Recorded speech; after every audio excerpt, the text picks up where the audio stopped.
I demand your head. Perhaps you'd like my arms instead.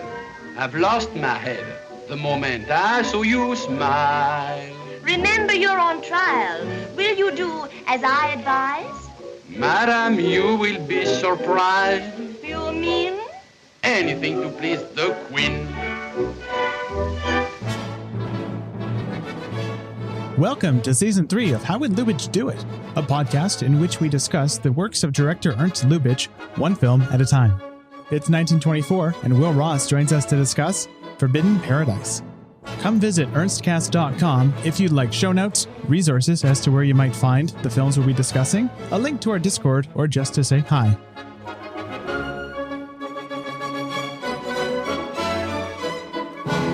So, we are back here with Willa Ross. You're returning from our journey to the Wildcat.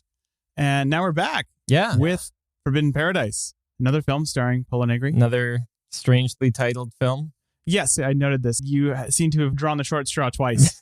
I've tried to figure out what the Forbidden Paradise is and what relevance they could possibly have to this court sex farce.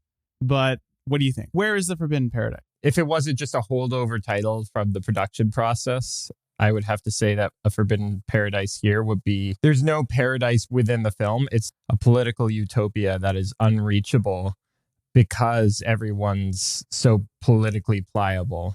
You know, all political ideals fall by way of individual desires. That would be the paradise, the idyllic political state that could be reached if people weren't so easily corrupted. Do you think that's actually what I mean? No.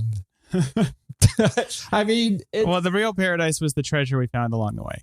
Yeah. Where is my treasure? Where is my Forbidden Paradise? There we go. There's a lot going on here historically that we should get to, but not a ton. Here we have Ernst Lubitsch and Paula Negri once again working together. They, after having a series of falling outs in Berlin, reconciled after a chance meeting while making The Marriage Circle. And they were actually neighbors in Hollywood at around this time for a certain period. And depending on who you ask, Paula Negri gallantly came out to save Lubitsch's career to get him work on this film. Or if you ask other people, Lubitsch was brought in to rescue Paula Negri's career. The answer, as usual, is probably something that is lost to history. Yeah, as usual, there's no point in even speculating on the historical context for this. We should just ignore it entirely and assume all books are liars. Here we have Ernst Lubitsch for the first time working with Paramount.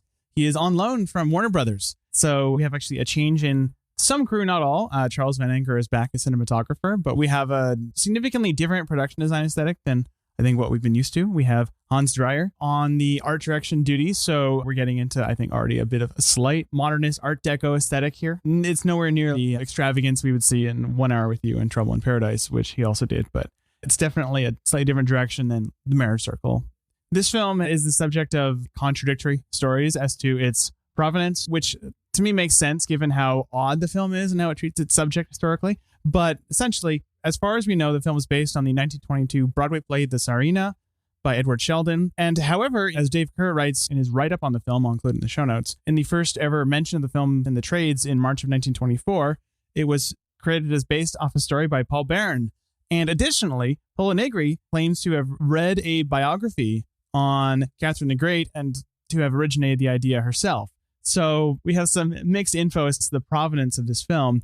But, you know, probably likeliest it's based off the Tsarina because that's what more sources say and that makes it better. But no. And this actually manifests in the film. And we can get into that now. The film is about a monarch named Catherine. She's the head of state of a vaguely Russian nation that is credited as a small European kingdom in the film. So we're in Lubitsch land. It's kind of a Catherine the Great film in that we have a character clearly influenced by Catherine the Great. Yeah. It is based off of a Broadway play based on Catherine the Great. Mm-hmm. And yet there are modern cars. Russia could not be described at any point as a small European kingdom. Yeah. And there are very few parallels to the specifics of Catherine the Great in this movie, aside from her reputation as sleeping with her head of the guard. It's in the line of his pastiches of Euro countries. It would have a ton more political baggage to it if it were set in any particular country. And in fact, given that it's fairly studious about not being capable of being localized in a single real country, it was surprising to me how clearly and forcefully the ambassador is French. Yes. And a fairly unflattering portrayal of a French politician as well. But for Lubitsch, maybe it's flattering. I don't know. There is a real air in this film of, oh, look at those silly European monarchists. The film feels more critical and generally disdainful of the idea of an absolute monarch of a state than anything Lubitsch has done up to this point. For example, a film like Anna Boleyn, where he is, again, portraying a monarchy and a despotic monarch. That film doesn't seem to get quite as much hay out of the idea that, wow, this person is unfit to be the ruler and the entire system is broken. There's never really a conscious takedown of the entire English monarchy in Anna Boleyn, so much as it's just about the palace intrigue. And this feels like a satire of the entire idea, and also of revolutionaries, we should add. This is why there's all the modernist trappings within the film, right? You have the contrast between the palatial elements and the existence of cars and other things, right? Mm-hmm. And I think it's largely to just emphasize the idea of this whole political sphere as absurd. I mean, you have the repeated gag of the checks that are guaranteed by American bankers, right? Mm-hmm. Which, besides being a bit of pandering to American audiences and the stability of America, there's a genuine intellectual point there of the rise of the American economy relative to certain out-of-date European customs and systems. That's the reason why it's both unspecific to any particular European country and specifically set in a 20th century context of cars and modernism alongside its very old school monarchical intrigue. There are parallels to be drawn here with stuff like The Oyster Princess, where a major kind of running joke is the fact that the male romantic lead, the prince, played by Harry Liedtke, is a prince with no kingdom to be a prince of, operating in a capitalistic world. And so he's simultaneously a prince and a pauper. And this later comes up in stuff like Monte Carlo, where Jeanette MacDonald, she is run away from her fiance. She is out of money and yet has a title. That contrast between the more traditional class structure of monarchy, of titles, versus the modern class structure of capital. This film repeatedly brings up this note of the Adolphe Menjou character, who we need to talk about. He is delightful. I'm a huge fan. Repeatedly snuffs out the revolution with a checkbook. There's that great scene at the end where you have the typical Lubitsch object play. You have Adolphe Menjou coming in, the queen's advisor, to deal with the revolutionary leader who wants to overthrow her. And the revolutionary leader comes in wearing a sword, and you cut from the sword to the advisor of the queen pulling out a checkbook. And of course, the checkbook has that delightful little monograph you mentioned, guaranteed by American bankers. Then you cut not to the faces of an agreement or a handshake, but to the revolutionary's hand that was grasping the sword, doing the little money, money, money finger gesture. That says everything you need to know, right? These revolutionaries are not serious people in the face of the power of greed and capital to defang them. You tell that whole story in a typical Lubitsch way with objects and inference, but it feels like the centerpiece of the movie satire about, one, the revolutionaries being essentially paper thin, and two, the powerlessness of this old style of monarchy and revolution in the face of American capitalism and deal making. One of the underlying ideas of the film is that Catherine is not, in fact, the ruler of her own country. She's a figurehead. And the chancellor is the de facto head of state because he's the only person who fully understands just how malleable people are in their political ideals. This idea of pliability is, I think, the central political idea of the film. It's a film that can seem at first studiously apolitical. People turn coat on a dime. If someone wants sex, or if someone wants money, or if someone is just annoyed at something, they'll mold their own beliefs to suit what they want. There's the moment when Alexei comes in and actually warns her. There's all of this to do about him getting in, and it seems like the entire crux of the film. Yeah. He finally gets in and warns her, there's a revolution going on and they're coming for you. And she just says, is that all you came to tell me about? And she had already been given the news by the chancellor. And they go, yeah, there's a revolution going on. You know, whatever. What else is new? There's a tiny revolution on the border. Yeah. The film itself engages us to expect that the revolution is a real problem, right? That they are underselling it. Oh, these are out of touch royals who don't understand their own downfall and how it's coming to them. And that's the central mystery of the film for the first half, at least, where the chancellor, again, Adolphe Menjou, who I called the advisor, but he's the chancellor, essentially downplays the revolution repeatedly. And the first time I watched it, I went, oh, is he trying to undercut the queen? Is he actually a secret revolutionary? Is he in on it? That's an intended possibility to enter your mind. Absolutely. But the film ends up revealing that, no, he just has a realistic attitude towards this. He knows exactly how shallow these revolutionaries are. Yeah, and I think what's notable is that he understands how to put down the revolution, but Catherine doesn't seem to have any idea of how this goes on or what it means. It's just a sideshow to her bedroom antics. Yeah, which is in some ways a good satire on the state of a lot of existing monarchical nations to this day. The monarchies exist basically as sideshows for the public to look at, while actual politicking is accomplished by other people in seemingly lower spheres. This is what I mean by it can seem apolitical. I mean, it calls forward more heavily than any other Lubitsch that I've seen up to this point. It calls forward to Ninotchka, which is another film where people are able to be shifted with money. And in fact, Ninotchka goes even further than that, because with this film, there's kind of a suggestion that nobody is actually fanatically attached to their beliefs. And Ninotchka, it goes so far as to say that nobody, no matter who it may be or how committed they may seem, is all that attached to their politics when other conveniences arise. Or even when matters of the heart arise. Yeah, which I think Lubitsch would characterize as a matter of convenience, as being sometimes trivial or whimsical in their own way, right? Yeah. That's not necessarily always how he presents them. He presents them as romantic, even in this film. The romance between Alexei and Catherine, it's presented as a tragic thing. Sort of.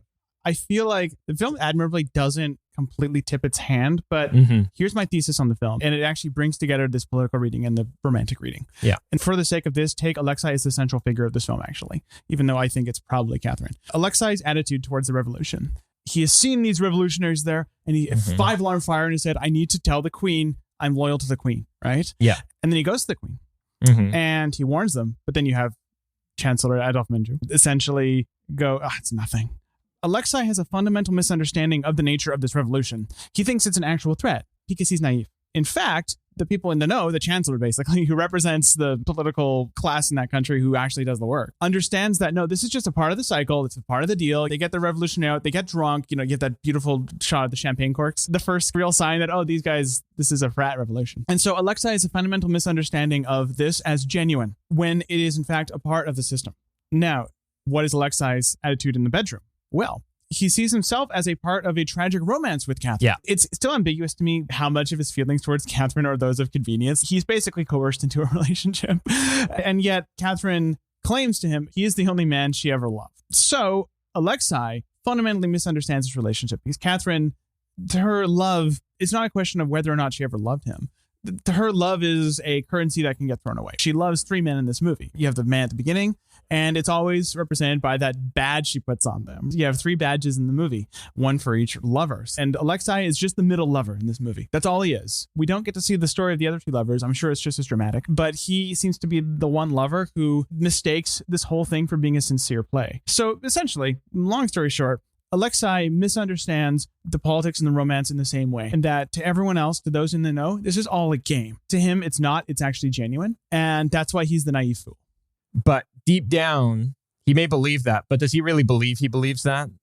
Do you get what I'm saying? Where there's this lying to yourself element. Oh, he's lying to himself. Play. I mean, otherwise, how would he suddenly turn on her so quickly and join the revolutionaries for like 5 minutes? Which is different than naivete, right? Yeah. Naivete would imply that he's not capable of turning on a dime like that. But I think there's this self-deception at play along with the external deception. And this is why I think the film ultimately really works for me great. Why I think we have to talk about its ending a little bit when we talk about these things. You mentioned that he's the middle lover and that he's no more or less important than the person who comes before or after him. But I think the movie's a little bit more ambivalent on this point. Yeah, it's not as clean cut. I want to make clear I'm presenting a slightly reductive reading, but I think the film does problematize that. And can you explain to me why? It problematizes it, as far as I can tell. Maybe you have a deeper reading. But as far as I can tell, it problematizes it largely through Pola Negri's performance as Catherine, where after he in a jealous fit, decides to, quote unquote, betray her to the revolution. The revolution turns out to actually have already been quelled, and all the revolutionaries have arrived at the palace to swear fealty to the queen. When she finds this out, she immediately condemns Alexei to death, sends him off to be killed. And while he's waiting for his execution, she sends him a letter saying, yo, come talk to me. And whatever. Those exact words. Yo, come talk to me. But she says, whatever you say to me will determine whether you live or whether you die. He comes in and he says, I'm done with you. I'd rather die than have to deal with you anymore. And she responds to this by saying, like, you're not important enough to me for me to kill you. So whatever, you can go. Get out of the palace. Be with Anna. We haven't mentioned, but Alexei's pre-existent romance is with a woman named Anna who works within the palace. And she's the queen's lady in waiting, and it's depicted by the fact that she literally waits a while for the queen earlier. Yeah, she does wait a lot. So she says you can go back to Anna. He's very happy with this, and he turns on a dime yet again, and then is like, you truly are the greatest queen in the world, and leaves. That's point one of ambiguity, which is, what did he say that let him be spared? What were her grounds for sparing him or killing him? Or my pet theory is that she never intended to kill him at all. She only said that so that it would put pressure on him to try to reveal his true feelings to her. Whether he said, I'm committed to you, or whether he said, I hate you, she was always going to pardon him and let him live. Because ultimately she does actually care about him. That's my reading, right? But that's ambiguous. That's me imposing my reading onto it. Do you want to know my reading? Because the ending is so interesting. It's one of the most ambiguous passages in any Lubitsch movie, in my opinion. Here's my own reading of the ending, at least on my most recent viewing. And I should also preface this by saying that in even the best restoration by the MOMA, which is unbelievable compared to the unwatchable version floating online, the title cards are very sparse. And it is unknown to me whether these represent a complete... They're based on notes in the continuity reports or script. And so there are scenes in this film where I keep expecting intertitles where none come. And this is one such example where Catharine and Alexei have a very important conversation that we're not privy to because we don't read it. And that's fascinating. But here is my reading on the ending, is that Alexei reveals his true feelings for Catharine, or sort of, because he has that line at the end. And this is the line that gets Catharine, where he repeats that mantra of, you are the greatest queen with the greatest heart. Right. However, for the first time, Alexei has kind of a smirk on his face. It's almost a coming of age moment. That's how I took it. Of he finally realizes the game that everyone's been playing and he has not been aware of, and he has been feeding into unknowingly. And Catharine, I didn't read it as her wanting him to be honest. She just wanted to hear those words. Yeah. Because it makes her feel better to hear those words of "you are the greatest queen." This feeds her own bottomless ego, basically. That was my reading of the ending. Is this almost transactional thing where he's like, wow, I got what I needed, which is my life.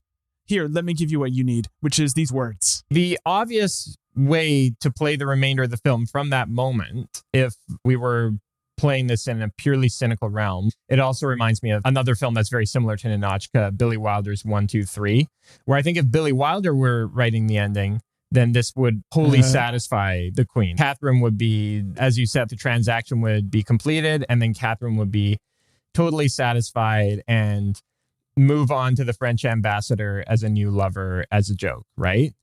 But that's not the performance that we get from Pola Negri, right? She doesn't seem happy for the rest of the film. There's moments when she smiles, moments when she's sexually suggestive with the ambassador. There's always this underlying lack of joyfulness to it all, right? And this sadness that keeps kind of flitting across her face. This is the kind of individual pain that makes the film's politics really interesting and I think really effective, is that there's an ambiguity at the bottom of this all as to whether the queen is actually fully satisfied with this and whether this was just the latest in a long cycle, or whether she, like Alexei, has come to realize the game that's being played. And whereas he's found a new confidence from it, he's clearly happy to leapfrog from her back to Anna as soon as he's pardoned. She's much more uncertain about it. Perhaps she's come to understand how powerless she actually is in the scheme of everything. But it's hard to know. As you said, it's a deeply ambiguous passage, even for Lubitsch. And I think it's such a smart way to handle this kind of monarch scandal / palace intrigue movie. The portrayal of Catherine is simultaneously very critical and satirical. She is this profoundly isolated figure. I highlighted a bit of Dave Kehr's writing here because I think it speaks to this, which is that he's speaking of the ending of the film here. Catherine, of course, must pay a price for her privilege, and Lubitsch portrays her ultimate isolation with grace, sympathy, and no trace of pathos. Most powerfully in a sequence in which Alexei passes through a series of courtyards and ceremonial halls through doors that grow gradually smaller and smaller until he finally finds her alone in the innermost bedchamber of her palace. That sequence impacted me as well. This sense that she is living in this way that she is completely separate from the concerns of essentially the ordinary people. And this runs two ways. How could she ever run a country in this circumstance? And two, how could she ever actually live a fulfilling life, given how hermetically sealed she is from the outside world? She never, at any point in the film, I think, leaves her chambers. Yeah, gosh, I think that's right. I didn't even realize that. Hermetically sealed is exactly the phrase that I had in mind while watching this. And it's part of what makes, I think, the production design different as it is from Lubitsch's earlier films. It's what makes it work so well. Everything just seems sparely and precisely set to exactly what it needs to be and nothing more, rather than a kind of expansive set dressing, if you catch my meaning. That suggests an entire world of being. The set dressing is entirely in keeping with the idea of an enclosed space. The amount of curtains. I mean, her palatial chamber is not this Versailles type thing overlooking a grand garden. It's this room where all the windows have been blocked by curtains. Yeah, it's like a Black Lodge, right? Yeah, must have helped the budget too. For sure. I want to quickly double back. We've talked a little bit about some of the visual construction of the film and the doors and such, but I just want to note how great a lot of the cutting in the film is. We watched this on a copy provided by the Museum of Modern Art that's been restored very impressively. There's one sequence that we'll talk about that was digitally restored. And there's a number of moments, especially towards the, I think, 6th or 7th reel, kind of that. There's one reel where there's a jump cut every second or so. Yeah. That is one asterisk we should put on this, is that for this period in Lubitsch's career, a more theoretical than usual watch. Yeah, this film is compromised. I'll say that I enjoyed it a lot more than I do usually similarly compromised silent films. But it's just a beautifully cut film. And a lot of that is down to how well staged it is. Those long sequences of discussions without intertitles. I mean, the sequence that most struck me for its lack of intertitles is the whole range of time when Alexei is being initiated into the palace's echelons, where you have Menju saying, no, he's crazy, don't let him in. And you have Catherine going, how wonderful, right? All this stuff. And there's intertitles in there, but long passages of back and forth between all three of them happen with no intertitles. And it's just entirely dependent on performance, number one, and most obviously, but also the cutting rhythm, right? Sometimes when you talk about cutting like this in context of silent films, it can sound a little bit like you're grading on the curve. Oh, it's so expertly cut between two shots and wides to a medium to a close-up at the right, and then bounces back out. This is a craft that I truly admire even in films made in 2023. This can sound like a rudimentary compliment, but I really don't mean it that way, which is it really does do a great job of cutting at precisely the right moments between wides and mediums and close-ups and bouncing back to the wide. Every time it does it, it feels rhythmically right. It feels in tune with the performances. And that's more difficult to accomplish when you don't have a soundtrack in order to guide the rhythm of the cuts. It can end up feeling very arbitrary when you're cutting without any dialogue taking place. I know this from experience. And the dialogue passages in particular are just gorgeously cut. But there's also the graphic cutting. The montage is really beautiful as well. So many great graphic cuts that are so striking. My favorite cut in the entire movie is when Alexei and Catherine embrace for the first time. She rushes into his arms. It's a cowboy shot, or it's a two-shot filmed from the waist up of the two characters. And they come together in profile from the sides of the screen into the center. A pretty typical embrace moment. And then it cuts from that to an exterior shot, a very wide shot where Anna is sitting outside of the Queen's chambers looking through the window. The curtains close as she's sitting watching, and then she stands up, and that's how she realizes what they're doing inside. And so she realizes they're in a Lubitsch movie. Yeah, exactly. And she's seated in front of this pond that frames her beautifully with this acute angle. The cut takes place across two different tints, where inside the chambers, it's tinted more yellow sepia, and then outdoors, it's night blue. And it's just this stunning, really tragic feeling cut. Some soldiers come and say, "Garden's closed, it's time to leave," i.e. the Queen's, these are her getting it on hours, you have to leave. The curtain things means the sex. Yeah, exactly. That's my imitation of Pauline Stark. An incredible cut. And I think it's the best in the movie. It's very showy, but there's so many other great moments of cutting, even during some of the reel where there's, as you said, a jump cut every second or two.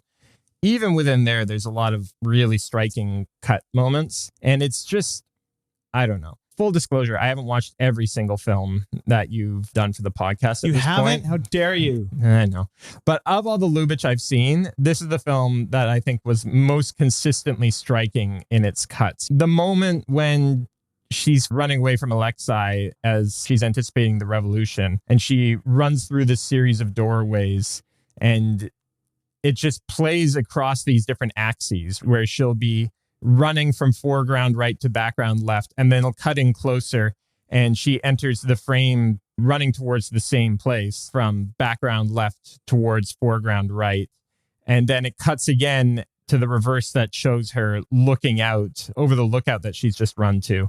And she's now looking from right to left. So there's just this awareness of using these graphical patterns to suggest confusion or to suggest scale or lack thereof. And it's a very smart movie. And the palace never feels bigger than it does in that moment where she's been betrayed by Alexei and is anticipating her own death at the hands of the revolution. It's the one time we get that context, right? Yeah. The layout of the palace is never anything more than abstract. Yeah. But for most of the film, you kind of get this typical Lubitsch thing where it's kind of a crappy palace, right? Yeah. And then suddenly it opens up into this, wow, there's actual stakes here. This is a big place, right?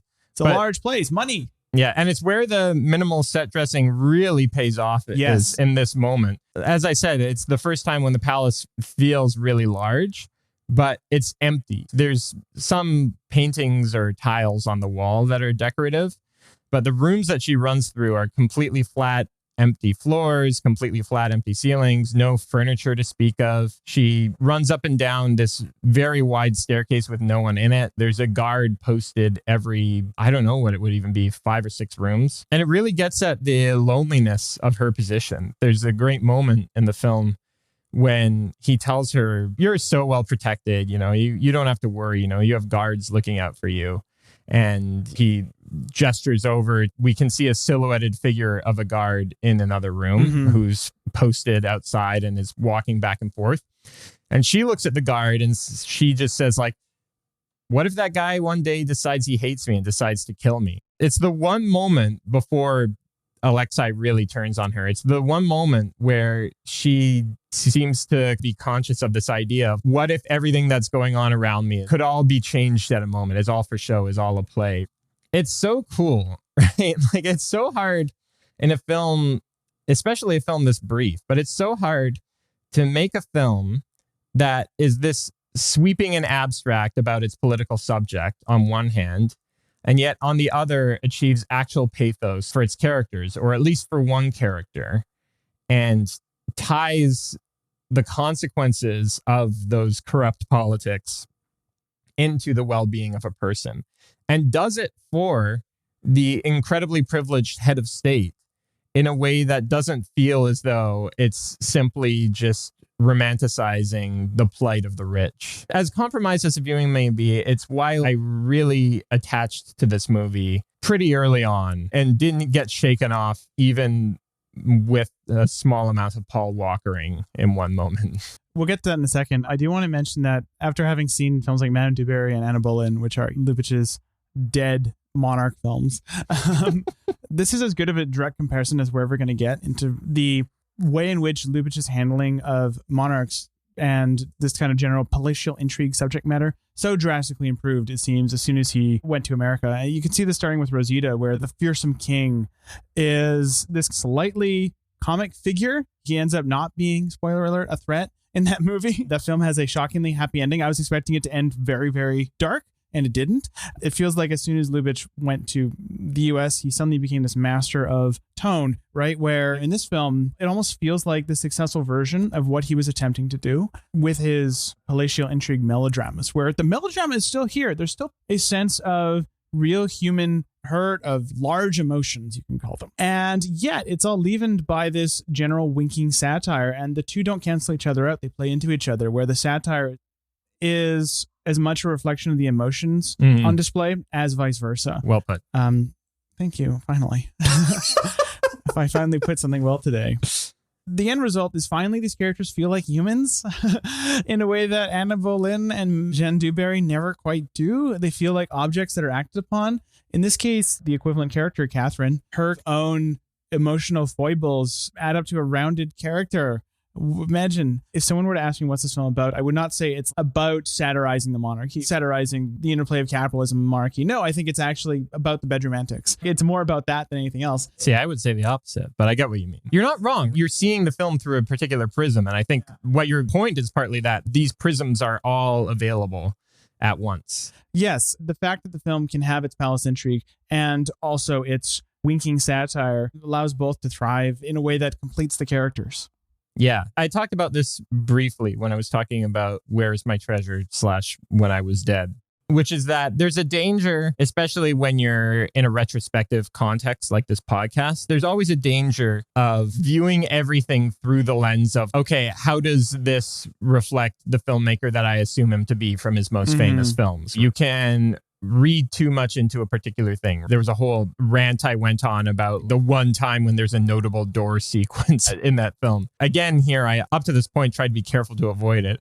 But it really does feel like you can feel the Lubitsch touch coming into clearer focus here, right? Like all these trademarks of his, whether his film was set in a palace or in poverty, it was still identifiable as having these extremely distinct trademarks and being accomplished in these very specific ways. You can really see that coming into focus with these American films. You can see it permutate in so many ways where it feels like Rosita has some of that, but not entirely, where Rosita still has visuals are a bit more overtly poetical, and you still don't have the classic drawing room scenes. The two shots in well-appointed modern rooms that are his trademark, that wouldn't come to the Marriage Circle, which I think is the closest I can pinpoint to, like, that's when the Lubitsch formula really crystallized. Yeah. This film has so much in common with the Marriage Circle in that way. And, you know, between these two films, you have Three Women, which I think is not a tonal success. It doesn't quite nail the comedy element of it.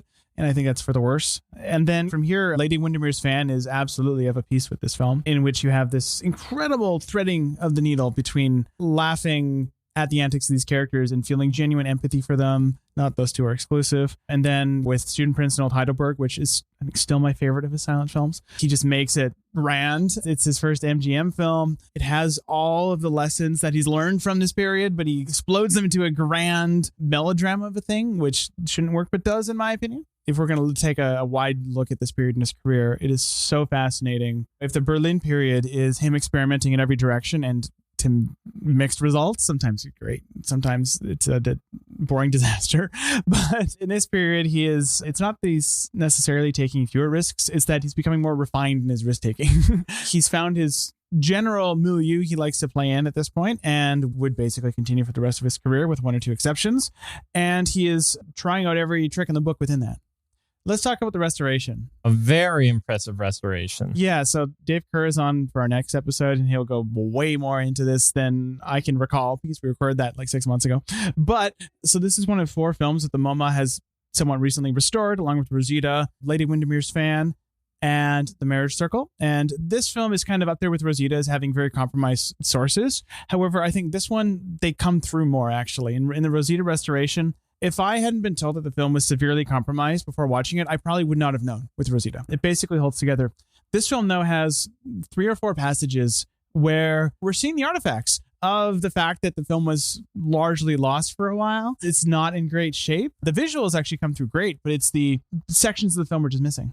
And they've had to digitally reconstruct one sequence. There's a sequence that's just crucial to the plot where Alexei and Anna and the Queen are all in the same room, and Anna is begging the Queen to let her have Alexei, and Alexei is totally non-committal, and of course Catherine decides to tell Anna, get out of the palace. And it's just clearly critical to the film, and especially to the ending where she tells him he can go back to Anna, that this moment be established, that it be made clear that Anna wants Alexei, and then Alexei could basically go either way as far as his attachment to the woman. In olden times with the silent restoration, you would cover that scene with a title card describing the missing scene. But with digital tools, it's possible to reconstruct it in a kind of hypothetical way where characters' performances, that is their position on screen and their facial expressions and such, are cut out from other moments in the film and placed over a background of, in this case, mostly curtains. So you get an interesting Kuleshov effect thing where you cut to the exact same cobbled together shot of Anna. There's even an especially impressive moment where Anna is taken from one moment and she kind of rushes into Alexei trying to put her arms around him. And you can even see one of her arms goes behind him and one of them goes in front of him. Yeah. It's very impressive. You can tell, especially if you're looking for it, you can tell that she's been cut out from part of the film and carefully composited over top of him, who has also been cut out from another part of the film and carefully composited over the background. But it's fairly effective in evoking this hypothetical sense of what this scene may have been like. I think there's a completely justifiable debate to be had as to whether this is the best way to present a restoration of the film, or that versus like a title card that just says, this is what happened, we lost it. And to be completely clear, this is not me criticizing the MoMA restoration for doing this. It's a completely defensible way to do it. And they state up front that this scene has been digitally formed. The comparison that came to mind was, if anybody's seen The Fast and the Furious 7. F7? Was it 7? They're all the same to me. I have no idea. I've never watched a Fast film. They're all the same. These movies are all the same. So I had to Wikipedia search it to confirm that. Yes, in Fast and Furious 7, Paul Walker died midway through production. And so they had to reorient the entire film to, one, have a plot that worked with the limited footage of Walker they had, and two, that would function as a send-off to the character because he leaves by the end. He does not die in the film. He just drives off, which you can debate the merits or problems of Fast and Furious 7 as a work of filmmaking in that light till the cows come home.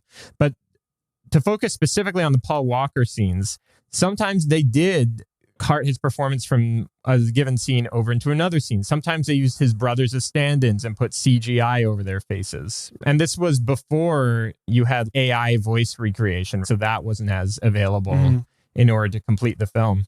And so sometimes he'll just be having conversations, and the conversations will make sense on paper, so to speak, but there will be that uncanny sense of, wait, that's a kind of a weird way for him to respond to that particular line of inquiry from Vin Diesel. They're like, oh, that's the weird reaction shot of Paul in that moment. This is way more in depth than my comparison, which is just that Simpsons episode where they use the outtakes from Milhouse when he plays a fellow boy to Rainer Wolfcastle's Radioactive Man. That's fun. I bring this up and I describe it so extensively, not just because, I'm overly fixated on this Fast and Furious moment, but because one, it, I think, does a pretty good job of describing the feeling of watching this reconstructed scene. And two, because I think a lot of the aesthetic and ethical ideas about trying to reconstruct something this way overlaps. In one case, you have a dead person, Paul Walker, and in the other case, you have a dead scene in Forbidden Paradise. And in both cases, you're trying to resurrect them because the film doesn't really function fully without them. And is it more right to just accept that that thing is gone?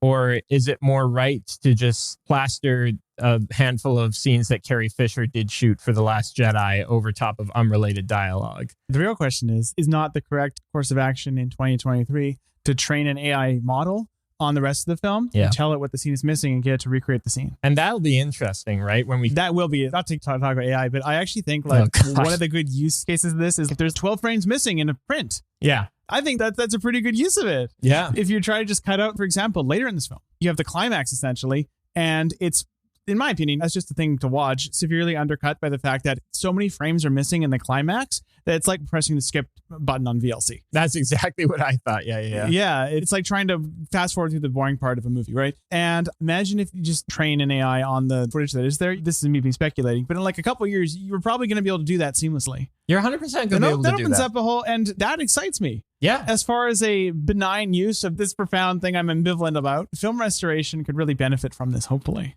Or we could resurrect Peter Cushing. It raises questions that have been simmering for a long time about the distinction between a restoration that is presented for general consumption and a work of an archive. There is always the question of, well, if we're taking the footage from the negative, then we're presenting it at the quality of the negative, or even at the quality of a negative where we go in and digitally clean up all the little scratches or errors. But no one at the time would have seen it in that quality. It's like the blue skies and the good, the bad, and the ugly. Yeah. They're there in the negative, but not really on the print. Yeah. I've been watching Twin Peaks lately, and I keep on thinking, and it gets especially obvious when occasionally there's a video mastered shot when there's an effect or something that isn't in the 35 millimeter negative. And I keep on thinking, before 2014, nobody ever watched Twin Peaks this way, ever. It's like the Star Trek thing, right? Where when they remastered the first two Star Trek series, they had two options, right? They could either cut to VFX shots that were basically, old analog tape quality. Yeah. But because they scanned all the negatives, and the restorations of the shows are gorgeous, because they scanned all the negatives and reconstructed those TV shows that were designed, even the set design is designed for that low quality. Yeah. From the ground up, they had to redesign the VFX, and it's a different experience watching it now, not just because of the VFX, but because you're seeing it with a delivery exhibition system it was never designed for from production design forward. The film's restoration as it stands, which is not available as this is being recorded to the general public. Womp womp. It's a good occasion to bring up some of these questions about the ethics or the practices or the integrity of restoration. What I end up coming back to is, as long as you have a clear and consistent philosophy surrounding fidelity to the original version, and of course the question is, what form does that fidelity take? But as long as you have a clear form and philosophy in mind for that you hew to consistently, and you're transparent about that form and philosophy and how you went about achieving it, which we get with the restoration notes at the head of this, which I always love it. Some people hate it, but I love it when there's 2 minutes of restoration notes before the movie starts. Never a bad thing. In my opinion. I love it. The only time I mind it is if you're trying to fully recreate a theatrical experience, including trailers and stuff. I guess there's an argument to be made, but generally speaking, I love it. Just put them before the trailers in that case, I guess. As long as you're doing that, then I'm fine with it, because that allows, one, for the transparency, and two, for discussion to hopefully keep on working towards a more and more perfect version of a shared and open archive of all these old movies. In a perfect world, all these films would be restored, and also we'd have a purist version that's just, okay, here's what we have.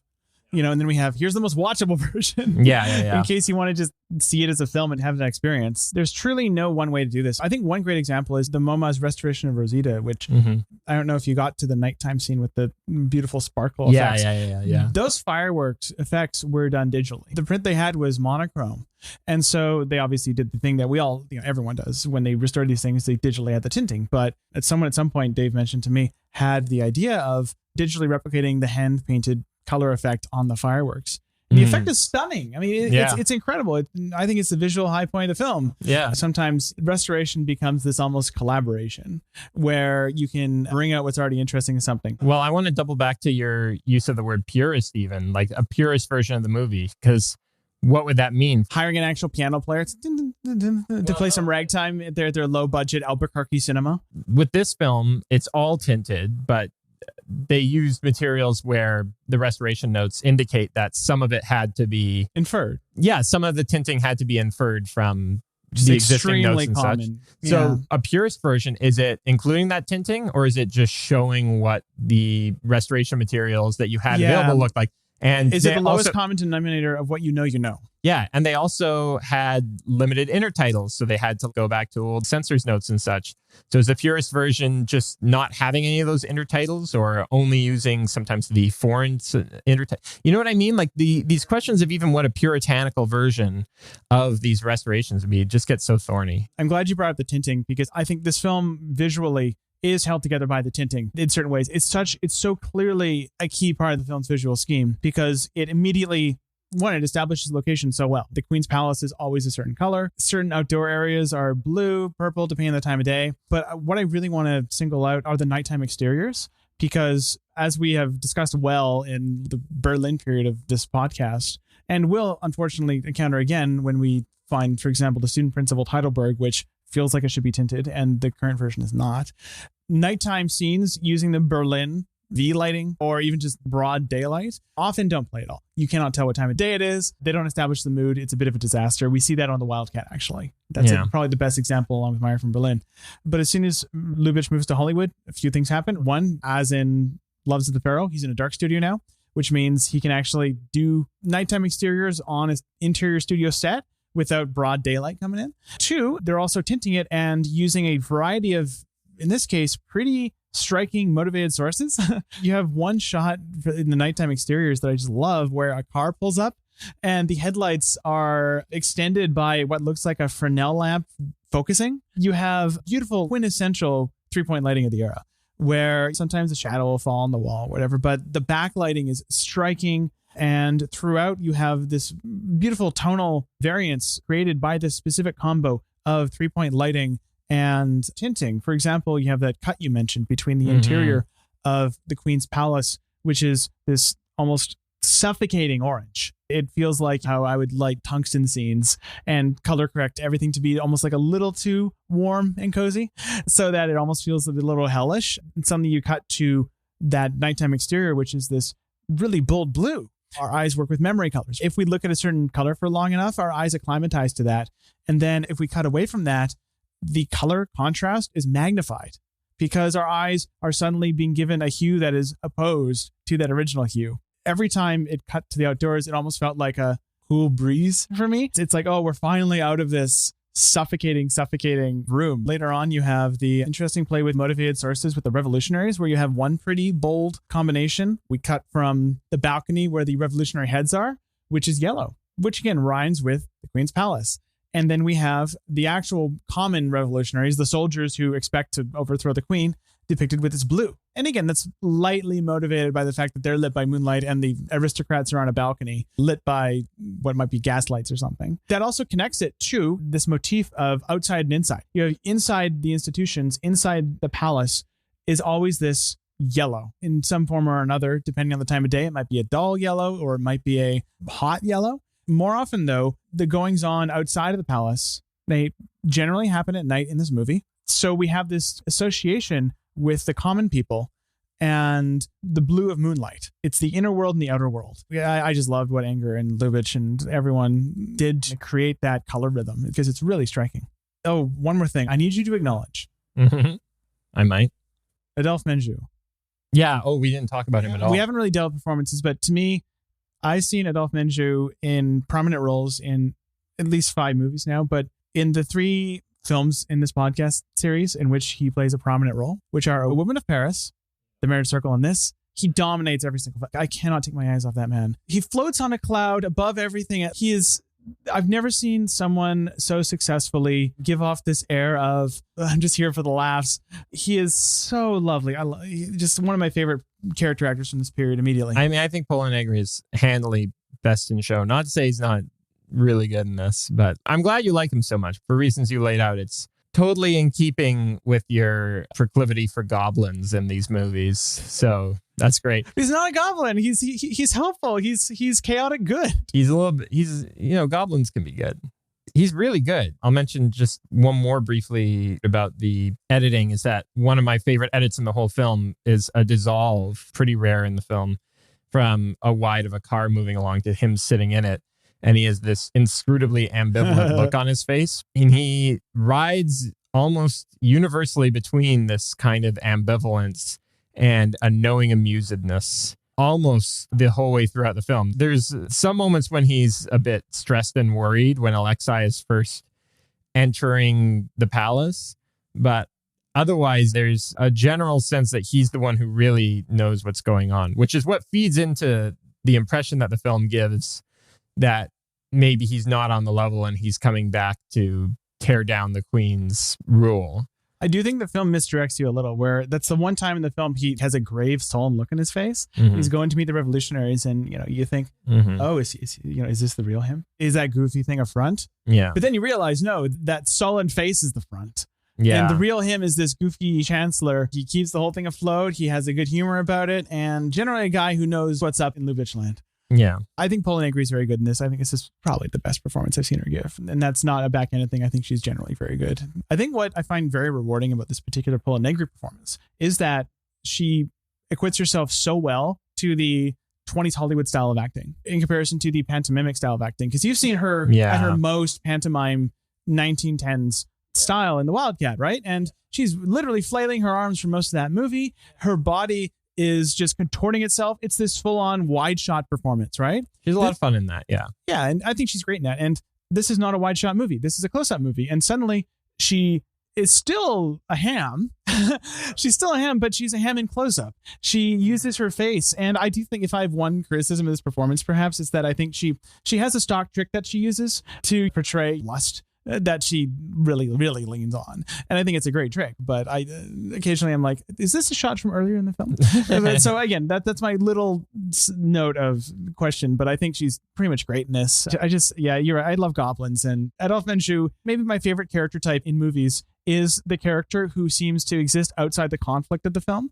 And that's why I love Felix Broussard, because that's his character in Shop Around the Corner. I mean, I love him for a million reasons, but in Shop Around the Corner, his whole character is, he has this indomitable ability to not get invested in any conflict. That's his character, if you have to describe it. And that's why we all love Felix Broussard and Shop Around the Corner, and we all talk about him constantly. Adolphe Menjou is like the 20s dramedy version of that. But he's basically he's one or two steps removed from Groucho Marx.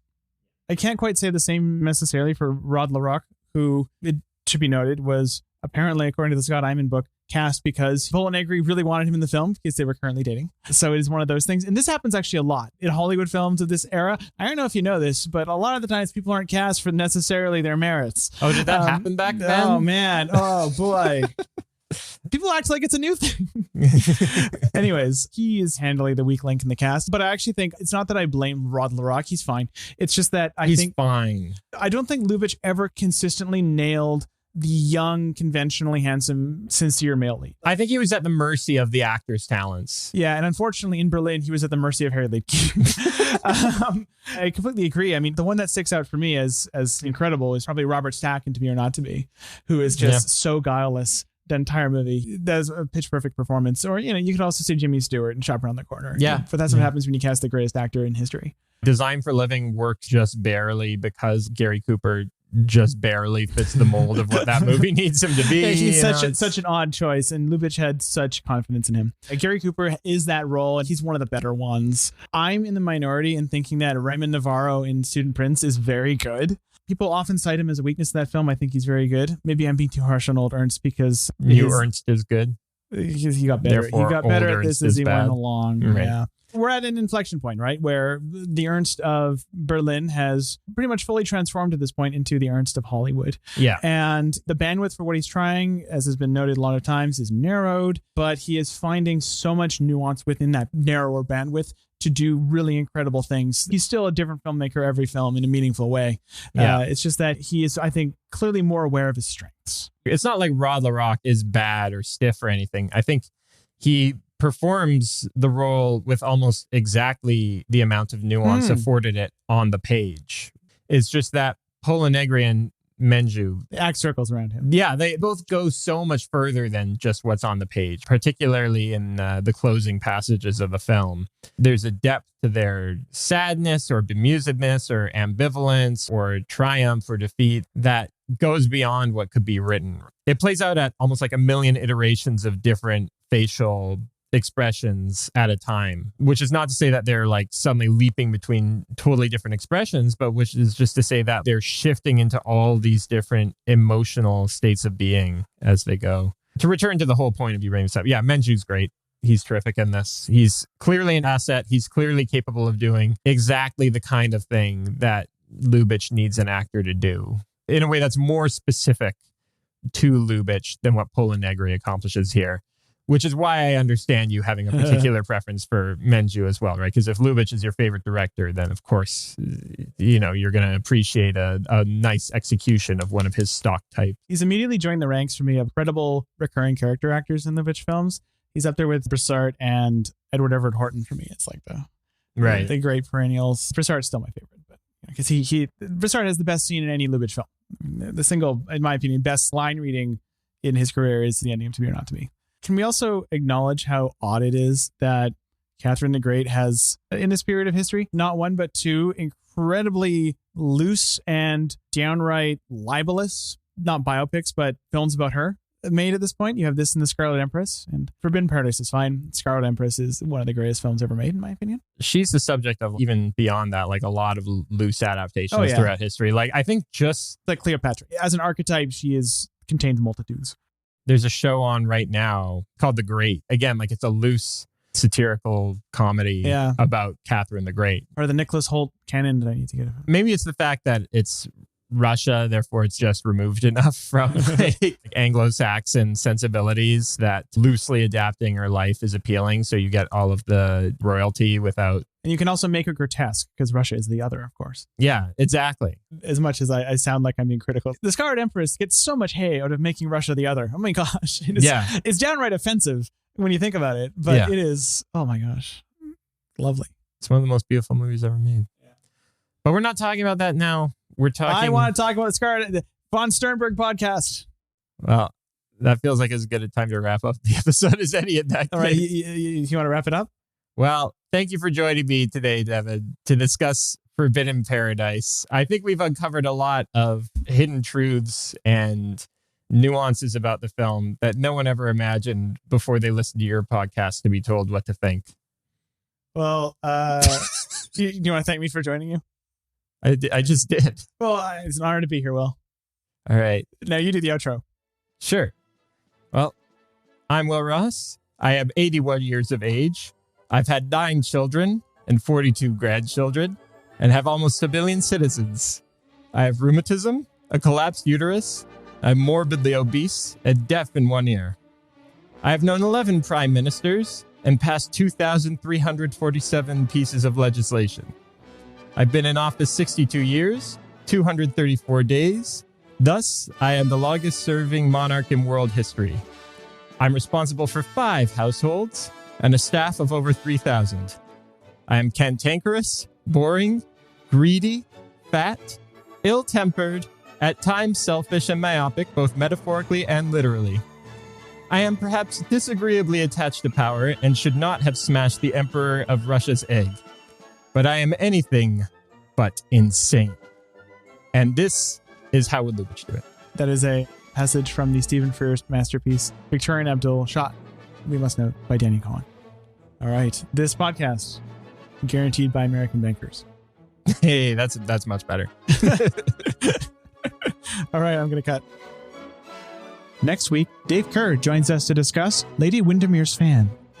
Head over to ernstcast.com for links to the various public domain films we will be discussing this season, and other resources such as show notes and our Discord server. How Would Lubitsch Do It is a production of Moving Image Agency. Will Ross was our dialogue editor for this episode.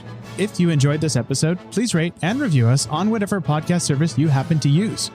We'd like to acknowledge that this podcast was produced on the unceded territory of the Musqueam, Squamish, and Tsleil-Waututh peoples.